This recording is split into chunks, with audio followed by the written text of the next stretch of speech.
Hey, welcome to episode 8 of the Active Bariatric Nutrition Podcast. I'm your host, Kim Terapelli.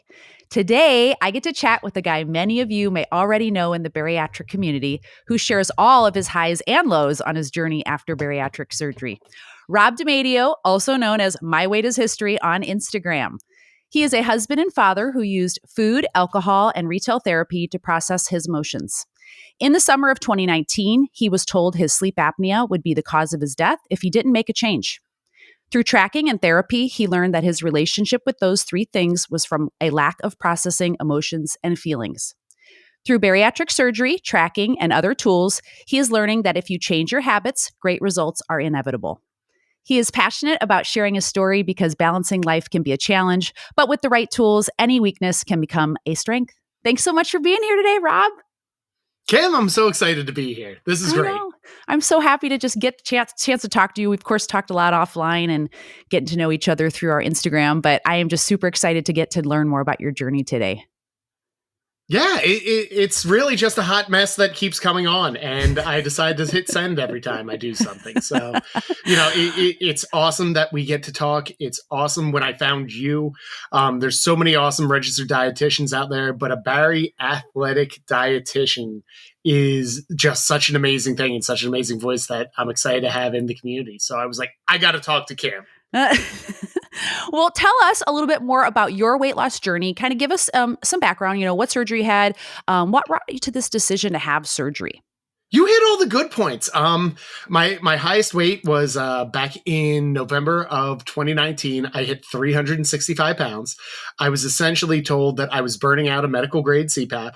And in true fat man fashion, I just said, well, we'll just go with the next size up. And my pulmonologist had to be like, no, you don't understand. This is like the big boy. Like at this point, you're not doing the CPAP machine any justice. And I'm like, oh, so like, I don't need to wear it. He's like, no, I need to be very clear. If you don't lose weight, you are going to die in your sleep from sleep apnea. So I realized right then I had to make a change. And like everything else I did, I dove face first into everything. I made an appointment with my doctor who I had asked about bariatric surgery. And he said, I actually recommended bariatric surgery to you 2 years ago, and I still have the note in your file because you left it on the floor. And I said, well, no use doing this again. So shout out to Dr. Giggs holding on to that and reminding me that he's been on my side and in my corner since day one. Oh, no, that's a good, so kind of that experience, obviously that almost like that, not like a threat, but just like, hey, this is real. And if you don't make a change, not good outcome could happen. You know what I mean? I mean, did that kind of make you think twice about it? Yeah, I think emotionally, it's one of those things that like so many times before doctors, surgeons, friends and family would have that conversation like, are you okay? And I'm like, yeah, absolutely. I'm going to repress it with food, alcohol, and retail therapy. And in true men's fashion, if you just suppress it down low enough, things will eventually go away. And it turns out they don't. It's only taken me 7 years of therapy to realize that. But through working with my therapist, I realized that I had to unbox everything and really start to focus on fixing some major issues, both emotionally, physically, and everywhere else in my life. So sure. I decided I wanted to make a change. I started tracking all my food. I lost 50 pounds prior to surgery and then another 100 pounds after the surgery. And now I'm just living 2.5 years post-op trying to figure out what you do in life and maintenance. Yeah. And you had the gastric sleeve? I did. I didn't answer that question at all. I had vertical sleeve gastrectomy. Mm-hmm. It has only taken me 3.5 years to say that correctly and not have to go to BSG. So that has been my major goal of 2022 is to say my words right. So what do you think is like the biggest change that you've seen or felt after having your surgery? So everything changes after surgery. And it's one of those things that as I started to lose weight, I also started to notice that I wasn't addressing other major issues in my life. One of the coolest but worst things I ever realized was around July, right after the surgery, and I had it in June, is when I got fully released to like full foods. I ate a Whopper and I lost 3.5 pounds that week. And that was probably the worst lesson I could have learned because I kind of abused the honeymoon stage for a while and just kind of did the, hey, I can eat a little bit off point and still lose weight. And then when I hit my first stall in February, I realized that I hadn't really been doing the work of weight loss surgery and realizing that no, I can't go back to eating the old way I did. I can't go back to, just letting the sleeve do all the work. And I really have been committing myself the 2 years out from that to really finding this true balance of how to eat, how to enjoy a good meal while still staying somewhat within my macros and hitting my physical goals. Sure. Yeah, I think that's such a key piece because obviously, I mean, the surgery, yeah, it's very helpful for weight loss, but the actual part that is, I guess, hard is the implementation of the consistency with the eating and getting in the protein and taking the vitamins and doing the fluids and exercising and all the things that come into this where people say, oh, you just had the surgery. What's the big deal? No, it's a big deal because there's all these other things that you have to do consistently for it to keep working for you. Yeah, I think the biggest lesson I've learned so far, and looking at other people who've been successful 2, 3, 5 years out, is it's a total lifestyle change.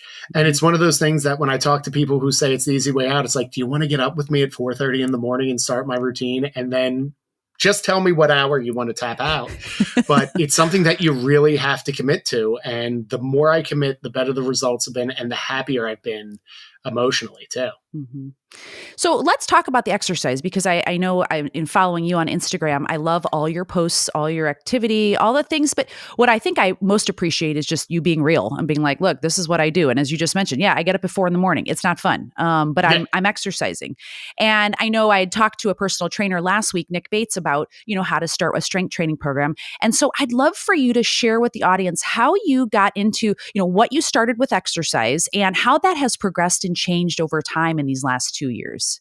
So I think one of the biggest questions I always get is men in the community are always commenting or DMing of, hey, I'm 3 days post-op. When can I start deadlifting? And I'm like, oh, no. So please go back and listen. What was the episode that you did where you literally map out, this is the pitch count, this is kind of what you do? And it's so important that you kind of follow a plan. So yeah. I forget what episode that is. That was, I want to say it was 3 or 4. It was with Dr. Sarah Anderson, and she's a physical therapist. And she went through that process of, starting slowly, and we don't just, sprint out of the gate like you're saying. Seriously, if you're still listening to me, go back and listen to that one. It's more important than anything else I'm going to say in that one. Like, that is the one I tell people, go back and listen to. And that's when I realized, like, Kim, you have a different approach than anyone else I've met, and this is important. I was really lucky. I hear horror stories all the time about surgery centers. Penn was super good with me. I was walking 15,000 steps a day from November when I started my bariatric behavior goals up until surgery. So I was that person who told my doctor, like, I want to walk 15,000 steps a day the day after surgery. And he's like, you're not going to do that at all. So essentially, he gave the plan that you gave in that episode.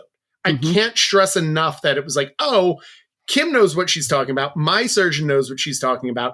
And there's nowhere else on the internet you can really get a set answer of what does each stage of your workout look like. And I kind of just followed that plan. Yeah. As I got further out, I kind of just took stuff from the internet. And it's really just been a trial and error with my fitness routine and my nutrition. So...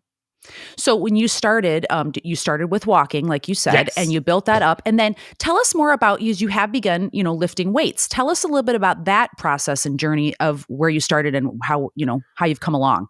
So I had surgery in the middle of the pandemic. So I was June 2020. So not many gyms were open. I wasn't really looking to do a gym membership. So it was one of those that I literally started by Googling workouts to do when you're overweight, because I was still 315 pounds. And a lot of the things I could find, I did on Peloton, and I would start to do it. And the problem is I'm a little older. So, I'm at that fun age. I tell people that I can sneeze and slip a disc all in 30 seconds. My major injuries don't really come from anything extreme. It's really just doing the ordinary wrong. But it was one of those that I just started to work and do Peloton workouts, and they were phenomenal. But my back would hurt, my knees would hurt. So I literally Googled workouts to do when you're overweight, and DDP yoga came up. And I looked into it, and I started doing that and working on my flexibility. And it was tough because I didn't have a clear set plan for any of this. But because the weight kept coming down, we result working out, losing weight, you're doing something successful until you hit a plateau and realize like something isn't working or something isn't right, or how are we going to set that through? Sure. Yeah. I don't And know so, if I'm answering any of your questions. I no, am you like are. full blown rambling. So No, you're not. No. this is the joy for So- everyone who's listening. No, so you did Peloton. So the Peloton was what you did. Basically, did you have to get to like a goal weight before you had your surgery? No, they just told me stop gaining weight. Okay. Just a simple thing. And one thing I really liked about Penn is they were really good with, they had bariatric behavior goals and they had them all in the binder that I still Yep. keep near my desk. Love it. It's always right there and you can go through. And it was literally the problem I had every time I had surgery. I'm flipping through for those who are listening. So you're getting a great audio on this.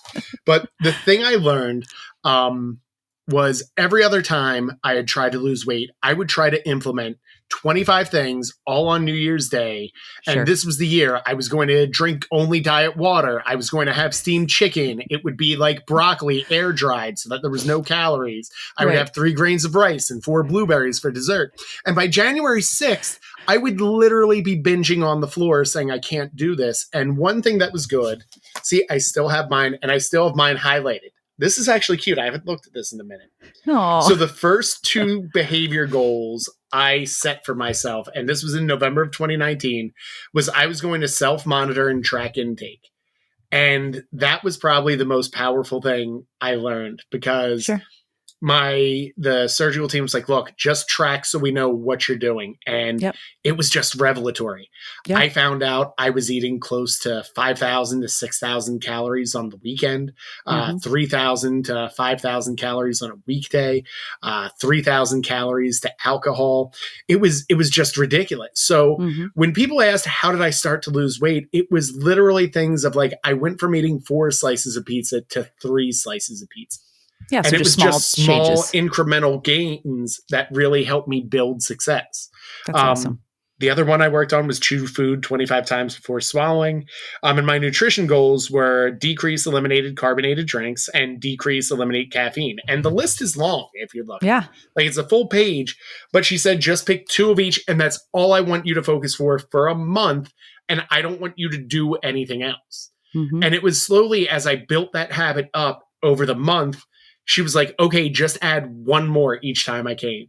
And it just helped me build the healthy habits so that by the time I was at surgery, I was at such a better spot than where I was. I love that. So the Peloton, then you did that before surgery as well as after surgery. So, or did you That just was do all that after prior? surgery. That I was after as well. literally Okay. did nothing but go for walks. So when people Gotcha. are like, what's that cool fitness workout you're doing that you're losing all this weight? I'm like, I'm moving my feet in front of each other outside for an hour. And they're like, well, what do you mean? I'm like, no, I literally go for a walk. And then when I hit 15,000 steps, I sit in a chair and I don't do anything else for the rest of the day. And when did you start implementing the strength training then? So the strength training came, I want to say, about 6 months out of bariatric surgery. It was one of those things that my surgeon kind of was like, look, if you're doing well with yoga, stay with yoga. And when you're ready, we'll get to it. And as I started to drop the weight and get lower and lower and lower, I noticed I hit around 210 where I looked weird, where people were starting to ask, like, are you okay? Yeah. And it was one of those where it's like, yes, I am. I just look like a greyhound with my shirt off. So Sure. it was one of those things where I decided to just start building muscle, and I would take Peloton workouts, and I took the sole approach of, well, if I do more, it'll get me more results and that'll be better.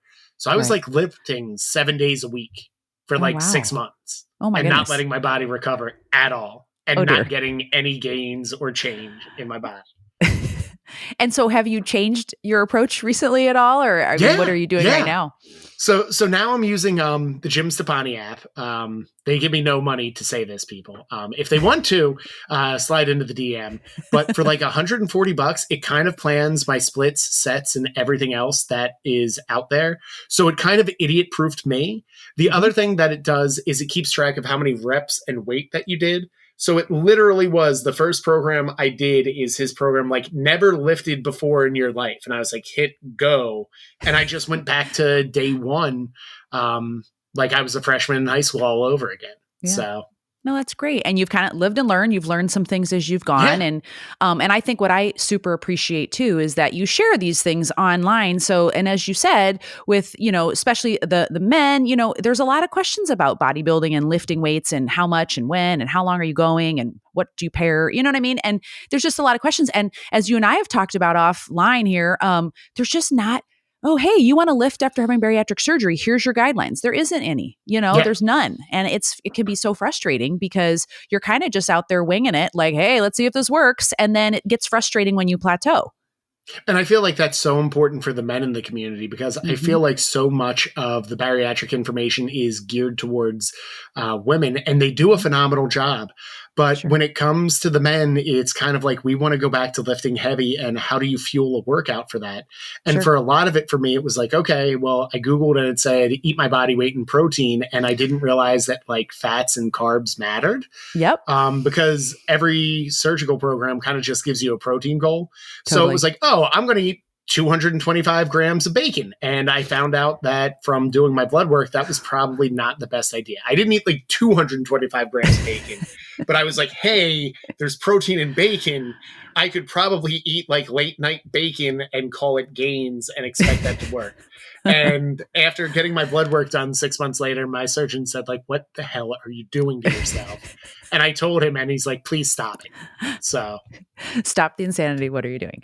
Yes. Oh, no. Yes. So, well, let's talk about that. So since you've been kind of progressing and you've been, working out, lifting a little bit more, what have you done to your nutrition thus far up until now to help address like your workouts, and what are you eating before and after workouts, just, to fuel those workouts? So right now, because of a 5 a.m. workout and being a bariatric patient, I can't like eat in the morning. It's one of those that I'm trying to do all the pre-workout and all the fat burners possible and try to get that in. And I can't eat and drink at the same time. So I'm kind of focusing on getting the caffeine in first, going and having a good lift, doing 30 minutes of cardio, and then trying to rush home and have overnight oats before I do that. Then I usually have like a snack of Profi somewhere around like 11:30. And then lunch is usually 5 ounces of meat, half a cup of vegetables, and then a quarter cup of like fun carbs, like rice, sweet potatoes, white potatoes, something like that. And this is kind of just me like trial and erroring, figuring this out and going through. So. Yeah. And how have you been feeling in the workouts? So do you feel like what you're doing right now, or do you feel good in the workouts? Like, have you felt like as you've moved forward that you are like, oh, I feel like I'm getting a little bit better about, making sure I'm eating protein and carbohydrates after the workout to recover? You know what I mean? Are you feeling like you're making good progress? Yeah, I feel like the progress is okay, but there's always that question of like, how much more could I possibly be doing? And I think one of the things when I really reflect at every stage of before surgery, and even when I try to lose weight before, is you do what you know. And I was a very big victim of more is better. So it was one of those things like, oh, if I lift for half an hour, lifting for 90 minutes is probably better. If I lift 5 days a week, lifting 7 days a week is better. And it got to a point that the summer of 2021 maybe, I was doing like a 90-minute lift, an hour on the treadmill, an hour of yoga, and then a 45-minute bike ride every day. And it was ridiculous. And my wife and kids were just kind of like, you need to find a balance of this. And it's one of those that I'm trying to find with that and my nutrition and figuring out how to kind of do this the proper way. And that's where you come in, Kim. Hey, well, let's talk about it. So let's talk a little bit about what you're planning on doing for 2023. I know that you've got some big goals. So share with the audience, what are your plans? So 2020 was my surgery. 2021, I committed to doing 15,000 steps a day. And I hit it by 443 days consecutive. All of 2022, I committed to being sober. So I haven't had a drink since December 26th because I just wanted to see how that regulated with my body. And I realized how much I use alcohol in social functions to justify me not wanting to talk to people or to talk to other people. It's weird. It works both ways, but the calories go in the same. So those do not disappear. Yeah. It's there's no emotional support Manhattans, I found out. Heard it. But the goal for 2022 is I really want to commit to my nutrition, good, bad, indifferent. I am tracking everything. Literally the Tasty Cake Chocolate Juniors that I had in the car ride over from work today. Yeah, we'll talk about that later. But I had 2 Chocolate Juniors in the car because my kids left them and I ate them. But it's one of those that I really just want to focus on figuring out my happy macros, as well as what will my macros look like to help me lose weight, what macros will help me work out. So I've kind of volunteered as Tribune and voluntold you that we're going to work together and we're going to do this together with someone who just gets that I want to be a super active bariathlete, and you're the best voice to kind of do this. So no, I appreciate that. No, honestly, when you reached out, I think it's such a great, let me just say, like I said, I think all your posts and everything, you're real. And that's why folks can relate to you. And I think the goals that you have for this year, and we'll kind of go through these phases that you have for this coming 2023, what you want to do during each, couple, like quarter, I guess we should say. What's great about it is that you have different goals that we can really utilize as kind of an example of how to change calories, carbohydrates, proteins, fats. Because like I said earlier, there's just not tons of direct, like, oh, this is your goal, this is what you need to eat, right? Every single person's different. And so what we have to utilize are sports nutrition guidelines that we obviously utilize and fix towards more of a bariatric style, but we have to combine the bariatric nutrition guidelines with those sports nutrition guidelines to make sure that they're meeting your individual needs and goals, and kind of see how it proceeds, moving forward. So let's talk about those phases. I know your first goal starting basically now until about April, May-ish is to increase muscle mass. Is that right? Yes, correct. We're going to do a bit of a bulk. Yep. And let's just scares the daylights out of me. Why? Because the scale's going to go up. Yep. That's true. This freaks me out. And it's one of those of, as a bariatric patient, I still have the fat dreams. They're not as often as before, but every now and then I will dream that I'm still 365 pounds, but living as I am today. And it's one of those things. I work with my therapist, shout out to Dr. Banford, that I'm afraid that I'm going to gain all the weight back. And I'm 2.5 years out. I'm thriving, but I still have those fears. So it's one of those that if I want to build muscle, I want to work with someone who totally gets it from both a bariatric, but also from the weightlifting standpoint. Sure. Yeah. And I know and we'll, as we move forward and we're tracking, what you're intaking and your body composition measurements, I think what'll be key is getting to a place where you feel comfortable, but certainly, yes, we might see an increase, of course, because with muscle gaining, we will have to likely increase calories and protein and carbs and fats. The whole thing is going to likely have to go up a little bit. But I think you just being honest and real and open and, hey, this is how I feel, because those are real feelings. And you've worked so hard. You had this surgery, you've gone through that weight loss phase, and now you want to change your body composition a little bit. I totally get it. And that's a little bit scary. Yeah. So it's one of those that I kind of wanted to work with people, and I wanted to get an idea. I don't know what's going to find out, people. This may fail horribly, but I'm excited for it. And that's nothing with you, Kim. I have self-doubt, and I hope people understand that the face that I put on some of the reels might be a happy one, but I still am freaked out about failure on a consistent basis. And it's something that keeps me up at night. I went to a wedding last weekend. My weight was super high because I did whatever I wanted. And there was a part of me that was like, oh my goodness, am I just going to be in the 230s for the rest of my life? Because I crossed that threshold. And then slowly and surely, as I went back into my routine and hydrated again, I was right back in my happy 220s. Mm-hmm. And it's one of those things that it still sends a panic jolt every time I hop on the scale and the number goes up. Sure. Yeah. And that's part of this whole journey. I mean, that's a lifelong, for some folks, a struggle and things that you think about, and that's okay, and being open and honest about it, I think, is what's so helpful. And you have good support around you. You've got a great family, you see therapists, you have a great community. The bariatric community that we're all a part of is so supportive. And I think it'll be great that you'll be sharing this because it'll help others learn as well. And I think that's going to be a really powerful aspect of this too, is just like, hey, this has been working. And we're going to aim for about December to maybe April, May to see how this kind of muscle gaining phase goes. But then after that, I know you said you'd like to start training maybe for an endurance cycling event. Can you tell us more about that?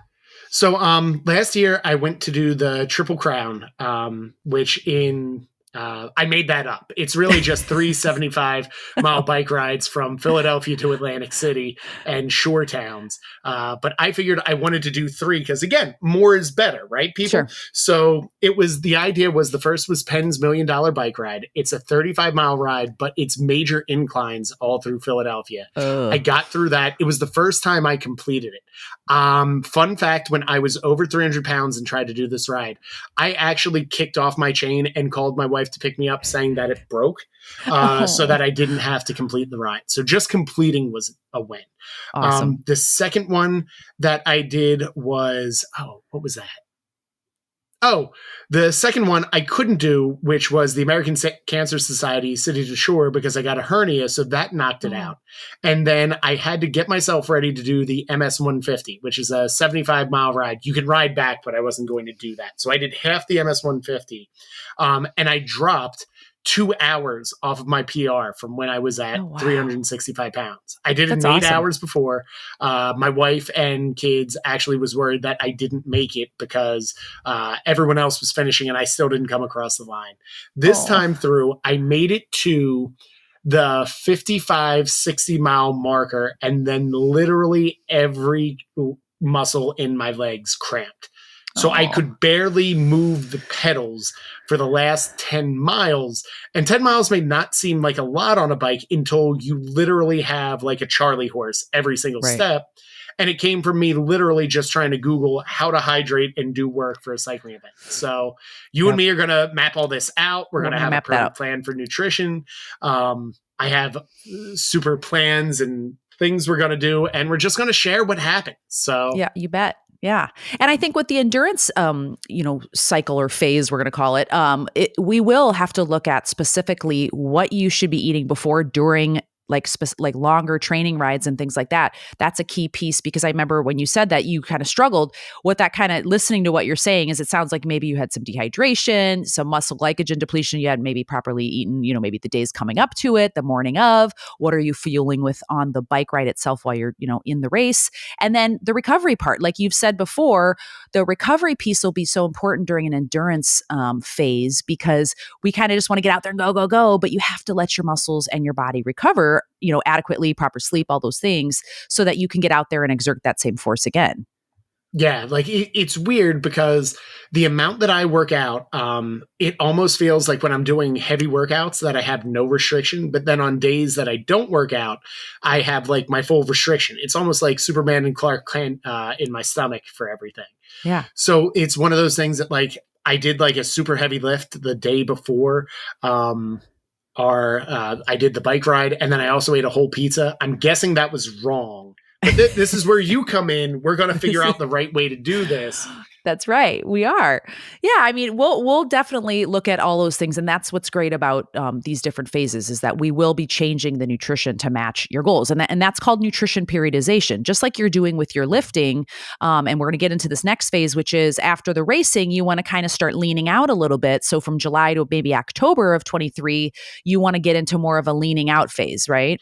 Yes, everyone else is doing the get right for the summer, and in true teacher fashion, I want to do the back to school special. So that's kind of what I'm setting myself for. We're going to call it the back to school special. Yes. And okay. And so that's where we'll look at, again, maybe if you're not doing all these longer endurance training events, do we need to lower the carbohydrates? The calories will come down to, there'll be things that will manipulate there to get you into that phase as well, which will be fun and interesting too, I think, to see. I mean, let's just be honest, Rob, everything that you do is fun and interesting. I mean, I'm not going to lie. It really is, because I enjoy I think it's just because I speak loudly and I move my hands because I'm Italian as I make it interesting. Same. Like, watch. Who wants to see meal prep plans 3 months in advance? See how, like, now if I say it like that, people might actually listen. But it's also one of those weird things of, like, if you told people I have a Google Calendar for my meals, for my dinners 3 months out with my kids, that's a little awkward to share. I think that is so cool. Can you please just share that? Because I heard you in another interview talking about how you'll go to the market, you pick stuff out, and then your kids vote. And if it's a win, like, tell us about that, because it's awesome. So this is the massive meat freezer for those of you watching at home. And essentially what I do is, like, 4 times a year, I buy enough pork chops, taco meat, chicken breasts, chicken thighs, chicken cutlets. I do the whole meat order, and then I literally map out my meals for dinner so that I know what I'm having for dinner 3 months in advance, and I kind of do it seasonally so that I kind of have an idea. So right now I'm building the freezer base.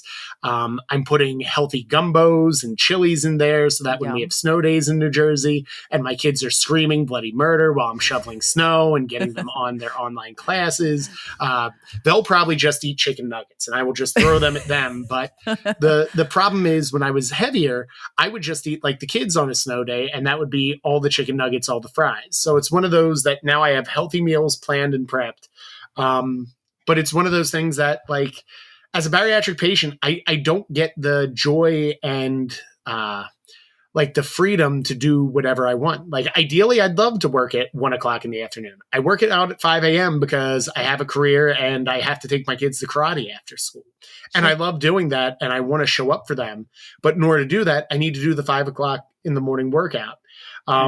I love being able to put a healthy meal on my plate, but also I have to find meals that my wife and kids will eat because I'm not doing 2 different meals. So how we usually work it is we take summertime, and that is test kitchen, all the meals that I literally just steal from the internet. I can't stress enough it's this easy, but like you just take healthy meals like under 300 calories and you try them, and 3 out of 4 just have to like them. And the deal is then, like, look, with my rotation, we don't repeat a meal or a dish for 3 months. So if this is the, if you do not like jalapeno smothered pork chops, that's totally okay. You don't have to have it again till, what is it, December? You won't have it again till like March Madness. And there's always a pack of hot dogs in the fridge. So if that's not what you want for that day, I tell them, look, they're not even the good hot dogs. They're the 79-cent Aldi brand. Like, I think they're actually called like hot digs because they can't legally call them dogs. That's how bad they are. But the rule of thumb is I try to make a meal that my whole family loves and enjoys and that they can eat balanced, because I want my kids to have a balanced plate for the rest of their life. And it's just good eating for me and my wife. No, I love that. I love that how how you're eating healthier has impacted your family and everyone's eating healthier, which is a great positive. Because I've had lots of clients that I've worked with that are like, no, I have to make my own thing. And then I make my family their, faves, and I can't have that or whatever. Rather than everyone kind of embracing, hey, let's be honest, eating, lean proteins and vegetables and whole grains and things like that are good for everybody. Maybe the portions will be different for a bariatric client, but that's a healthy way of eating for anybody. Yeah. So this will be the fun part in the podcast where you're going to name a date in the next 3 months, and I'm going to tell you what I'm going to eat for dinner or plan for dinner for that day. I'm going to tell you right now. I want January 20th. January 20th. Let's go.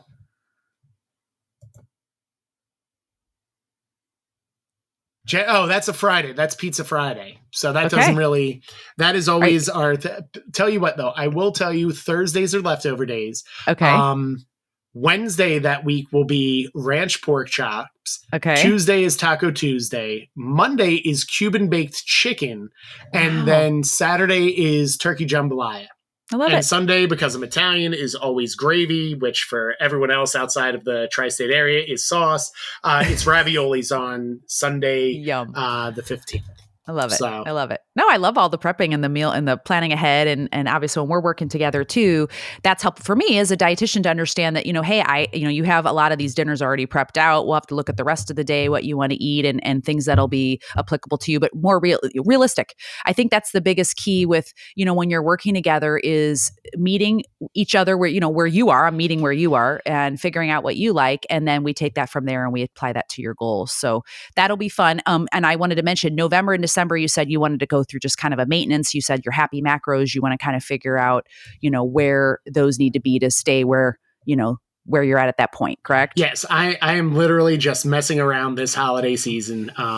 If I see the donut, I eat the donut. I'm just kind of taking this time to say, look, this is what I'm tracking. I kind of want to give for you. This is what I could eat if I really didn't give any care or intention to my thoughts. So some meals are meal planned, some meals aren't.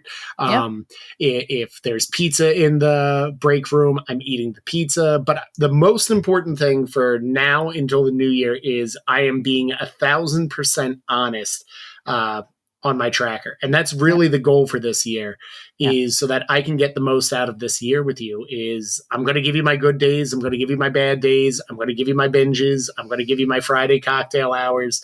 And we're just going to go through, because yes, after December 26th, as much as a sober year was fun, I'm going to be reintroducing alcohol, but that's happening. Okay. Yes. Hey, we can make it work. We'll make it work.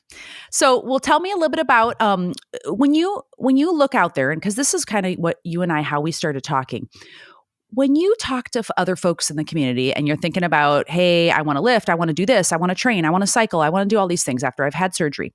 What do you feel is lacking out there for bariatric, active bariatric athletes? What do you feel is the information or the resources that are lacking out there? I'm just curious, because it's interesting to know where folks find that they're confused. You know what I mean? What's not out there that you feel like would be so helpful?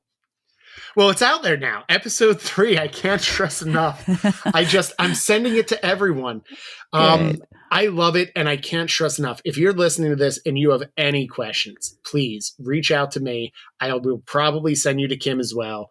But the biggest question is just, how do I start? And I think there's such intimidation, because for so many of us, when we were in our bigger bodies, we were convinced that most people were looking at us and might even be snickering. So the idea of not using a weight right, not knowing how to start, not everyone lifted weights when they were in high school. So for a lot of it, there's a feeling of helplessness of, after your surgery, there are some nutrition guides, but there's really no goal of how do you work out afterwards. And I think for a lot of dudes, it becomes, well, just more is more. So you keep tacking on more, but then it's the idea of like, well, if I'm working out more, I should be eating more.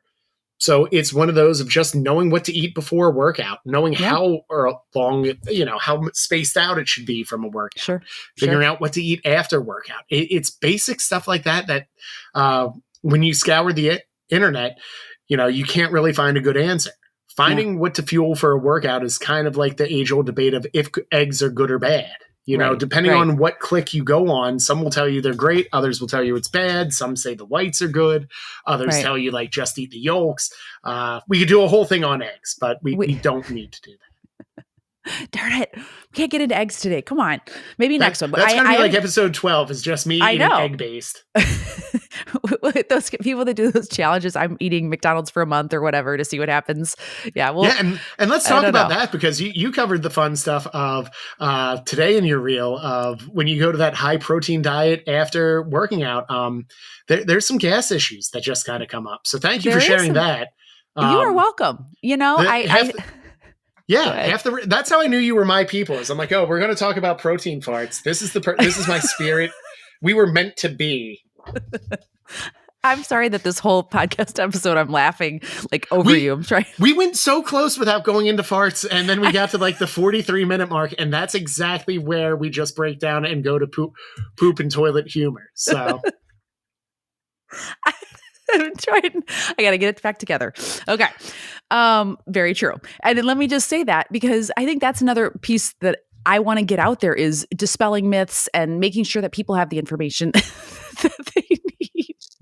And really, here, I'll talk while you recover for everyone. But one of the things that we see in the men's community is a subject that came up constantly when I did Men's Supports Mondays on Instagram, and I've done them in Barry Nation. And all the time, women will ask, what do you talk about in men's support?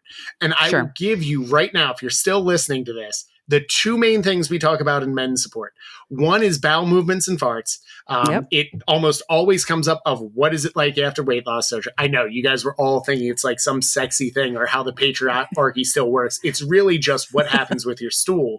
The second thing almost always is, how do you lift weights and what do you do to eat before and after? So it's one of those, like when I saw you, I'm like, this is my people. You cover the poop and you cover the fueling to make the poop happen. Yeah, because it's real life. And I get that. Honestly, after running support group meetings for 10 years, that is like literally burping, gas, all those things it's life, and that's okay. There's nothing to be embarrassed about, because this is part of it. And all the great things that go along with this journey, there's other things that aren't, maybe as desirable, but I don't know. I think that's like the best part of it.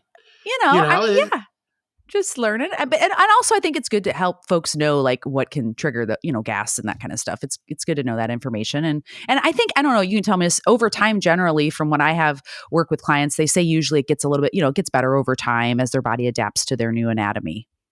Yeah. And it's one of those of, I think because your diet drastically swings in so many weird ways in that first year that it's odd. There were points where I couldn't go. There were points where I went too much. It was like the Goldilocks of bed chambers, I guess. Sure. Worst Harry Potter title ever. Harry Potter and the bed chambers after ESG. But, oh dear. If you're still listening, I commend you. It's just going to be toilet humor from now until you turn off. So we're going to close this out with a real strong finale here, guys. Yes. Rob, give us advice.